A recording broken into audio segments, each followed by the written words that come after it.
പ്രകൃതി വളരെ മനോഹരമാണ്. അതോടൊപ്പം തന്നെ പ്രഭാതത്തിൽ നമ്മൾ ആസ്വദിക്കുന്ന പ്രകൃതി അതിമനോഹരമാണ്. ഈ ഒരു അവസരത്തിൽ നമ്മളുള്ളത് ഷിറാസിൻ്റെ മുകളിൽ നിന്ന്, റൂഫിന് മുകളിൽ നിന്ന് നമ്മൾ ഇന്നത്തെ സൂര്യോദയം കാണുകയാണ്. എൻ്റെ കൂടെ എന്നുള്ളത് +2 സയൻസ് വിദ്യാർത്ഥി Muhammad Idash. Hi, good morning. പ്രകൃതിയെ കുറിച്ച് പറയുകയാണെങ്കിൽ പ്രകൃതി നമ്മളിലൂടെയാണ് ഉണ്ടാകുന്നത്. പ്രകൃതിയെ നമ്മളാണ് വളർത്തേണ്ടതും. അള്ളാഹു താല പറയുന്നുണ്ട്, ഖിയാമത്ത് നാളാണെങ്കിൽ നമ്മുടെ കയ്യിൽ ഒരു ചെടി ഉണ്ടെങ്കിൽ അത് കുഴിച്ചിടണമെന്ന് പഠിച്ച നമ്പരെ നമ്മളോട് പറയുന്നത്. നമ്മൾ പ്രകൃതിയിലേക്ക് നോക്കുകയാണെങ്കിൽ എത്ര മനോഹരമാണ്. നമ്മൾ പ്രകൃതിയിലൂടെ ഇങ്ങനെ കണ്ണോടിക്കുകയാണെങ്കിൽ അള്ളാഹുവിൻ്റെ ഈ സൃഷ്ടി വൈഭവത്തെ വളരെ മനോഹരമായിട്ട് നമുക്ക് മനസ്സിലാക്കാൻ സാധിക്കും. ഈ പ്രകൃതിയുടെ ഓരോ കണികകളും നമുക്ക് നൽകുന്നത് ഒരുപാട് വിജ്ഞാനങ്ങളും അറിവുകളുമാണ്. അള്ളാഹു താല നമ്മളോട് യാത്ര ചെയ്യാൻ പറയുന്നത്, അള്ളാഹുയുടെ ഓരോ പ്രകൃതി രമണീയമായ ഓരോ സൃഷ്ടികൾ നമ്മളോട് കാണാൻ പറയുന്നതാണ് യാത്ര ചെയ്യാൻ ഇതിലൂടെ പറയുന്നത്.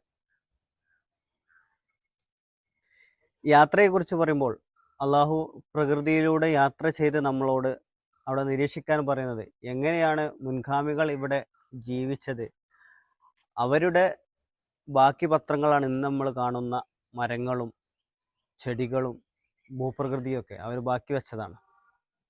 നമ്മൾ ഇന്ന് ഉപയോഗിക്കുന്ന തേങ്ങ പോലുള്ള അല്ലെങ്കിൽ മറ്റു ഫലവൃക്ഷങ്ങളൊക്കെ നമ്മുടെ മുൻഗാമികൾ നമുക്ക് വേണ്ടി നട്ടതാണ്. അതുപോലെ നമ്മളും നമ്മുടെ ശേഷമുള്ളവർക്ക് വേണ്ടിയിട്ട് ഇവിടെ മരങ്ങളും ചെടികളും ഒക്കെ വെച്ച് പിടിപ്പിക്കേണ്ടത്. അങ്ങനെ ഉണ്ടാവുമ്പോൾ നല്ലൊരു സുഗന്ധപൂരിതമായ അല്ലെങ്കിൽ നല്ല രീതിയിലുള്ള നമുക്ക് അന്തരീക്ഷം നമുക്കിവിടെ സൃഷ്ടിച്ചെടുക്കാൻ സാധിക്കുകയുള്ളൂ. അപ്പോൾ യാത്രയിലൂടെ നമുക്ക് ഒരുപാട് കാര്യങ്ങൾ മനസ്സിലാക്കാൻ സാധിക്കും.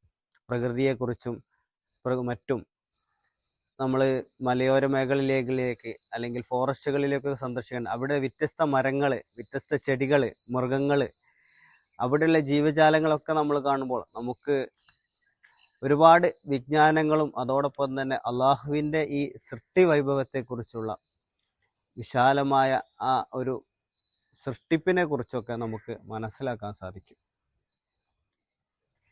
ഇപ്പോൾ നമ്മൾ കാണുന്നുണ്ടല്ലോ റോഡ് പണിയായിട്ട് മലകളതൊക്കെ നശിപ്പിക്കുന്നത്. അതേപോലെ ഒരു റോഡ് പണിയായിട്ട് ഒരു മരം മുറിച്ചു കളഞ്ഞപ്പോൾ അതിലൂടെ കുറെ ജീവനുകളെ പോയിരുന്നത്. പക്ഷികളുടെ കുഞ്ഞുങ്ങളും പക്ഷികളും അതിലൂടെ പെട്ട് മരണപ്പെട്ടു. അതിന് നമ്മൾ എന്തെങ്കിലും ചെയ്യണം, ഇനി അങ്ങനെ ഉണ്ടാകാൻ വേണ്ടി. നമ്മൾ ഒരു പക്ഷി മൃഗാദികളുടെ ആവാസ വ്യവസ്ഥ, അവരുടെ കുടുംബം താമസിക്കുന്ന സ്ഥലം നമ്മൾ നശിപ്പിക്കുമ്പോൾ, നമ്മുടെ നാടുകളിൽ വികസനം വരുമ്പോൾ നമ്മൾ മനുഷ്യന്മാരുടെ കാര്യങ്ങൾ മാത്രമാണ് ശ്രദ്ധിക്കാറുള്ളത്. ഒരു മനുഷ്യന്റെ വീട് പോകുമ്പോൾ ആ മനുഷ്യന്, ആ കുടുംബത്തിന് നമ്മൾ വേറൊരു വീട് വെച്ച് കൊടുക്കും. അതുപോലെ നമ്മൾ നമ്മുടെ പ്രകൃതിയിലുള്ള ജീവജാലങ്ങൾക്കും പരിഹാര മാർഗങ്ങൾ കണ്ടിടും.